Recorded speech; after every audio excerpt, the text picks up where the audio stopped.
Ikhlas hanya sebuah pertanyaan sederhana.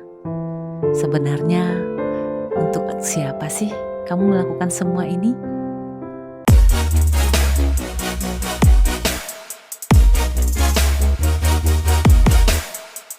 Banyak orang yang mengira bahwa ikhlas itu adalah mengalah, padahal bukan. Ikhlas bukan berarti kita menerima tanpa rasa sedih. Ikhlas bukan berarti kita tidak pernah kecewa. Ikhlas hanya sebuah pertanyaan sederhana. Sebenarnya, untuk siapa sih kamu melakukan semua ini? Karena ketika tujuan hidup kita salah, maka hati kita akan gampang terluka. Jika hati kita terluka, maka akan muncul pertanyaan-pertanyaan di dalam diri kita. Kenapa saya sudah berbuat baik, tapi mengapa orang lain tidak menghargai saya? Kenapa saya sudah berusaha, tapi kenapa tidak sesuai dengan yang saya harapkan? Mungkin bukan amal kita yang salah, tapi maksud dan tujuan di belakang amal itu yang mungkin perlahan mulai bergeser. Coba kita renungkan berapa banyak keputusan yang kita ambil bukan karena Allah, tapi karena ingin dilihat oleh orang lain. Jika kita mengunggah sesuatu di sosial media, beberapa menit kemudian kita melihat sudah berapa ya yang menyukainya. Ketika membantu seseorang, diam-diam kita berharap agar orang itu membalas kebaikan kita suatu hari nanti. Kita bekerja keras, tetapi hati menjadi kecewa ketika tidak mendapatkan apresiasi. Bukan karena kerja keras itu salah, tetapi ketika kita menggantungkan kebahagiaan kita terhadap respon manusia. Karena manusia bisa saja berubah. Hari ini dia memuji, mungkin besok sudah melupakan. Kalau hati kita menggantungkan nilainya pada penilaian manusia, maka hati kita akan mengikuti naik turunnya sesuai dengan respon dari manusia. Kalau hati kita menggantungkan nilainya pada penilaian manusia, maka hati kita akan ikut naik turun sesuai dengan penilaian manusia.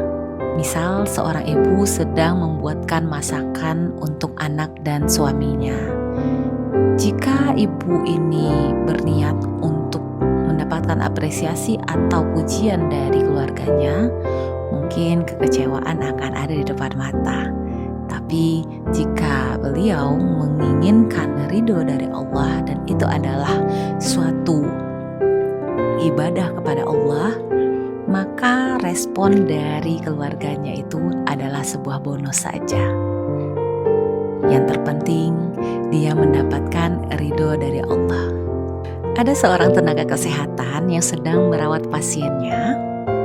Namun setelah dirawat oleh perawat tersebut atau bidan tersebut, pasiennya langsung pergi tanpa mengucapkan terima kasih. Jika tujuan dari tenaga kesehatan tadi adalah hanya pujian atau apresiasi dari manusia saja, mungkin kekecewaan sudah ada di depan matanya. Namun karena dia adalah sesosok yang mencari ridhonya Allah, maka dia tahu bahwa apapun yang dilakukan oleh manusia pasti dicatat oleh Allah. Kebaikan apapun yang kita lakukan pasti diketahui oleh Allah, karena tujuan utama kita hanyalah mencari ridhonya Allah, bukan menggantungkan semuanya kepada manusia. Mungkin hari ini kita merasa sangat lelah bukan karena kita bekerja sangat keras, tetapi hati kita yang sibuk mencari pengakuan terhadap manusia.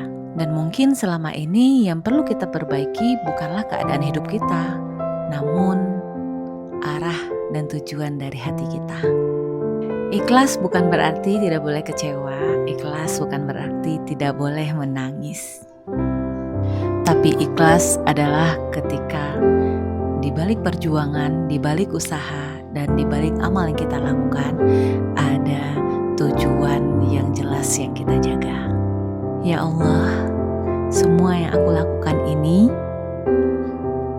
hanya untuk mengharap ridho-Mu. Karena untuk menuju jalan menemui ikhlas adalah dengan memperbaiki tujuan. Ada beberapa latihan yang bisa kita lakukan untuk menjaga keikhlasan. Yang pertama, luruskan niat sebelum kita memulai sesuatu.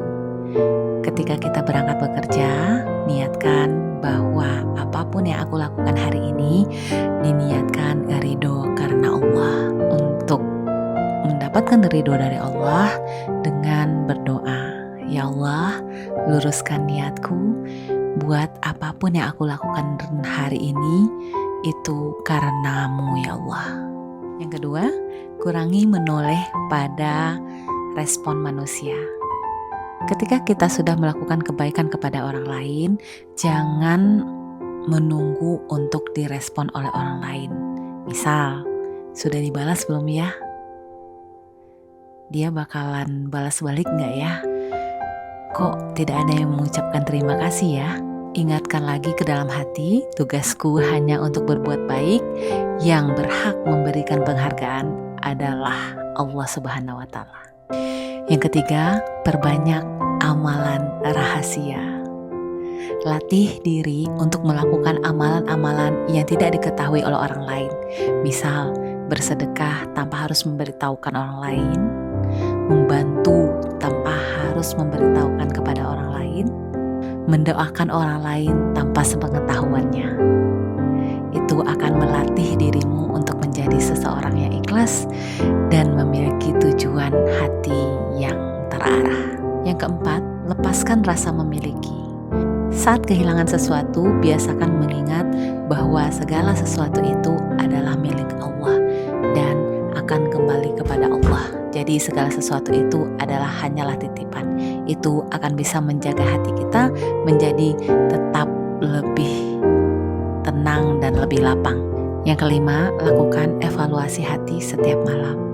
Apakah kebaikan yang aku lakukan hari ini dan untuk siapa kebaikan itu aku lakukan? Terus latih hati setiap malam dan lakukan evaluasi. Dan yang keenam adalah perbanyak doa memohon keikhlasan.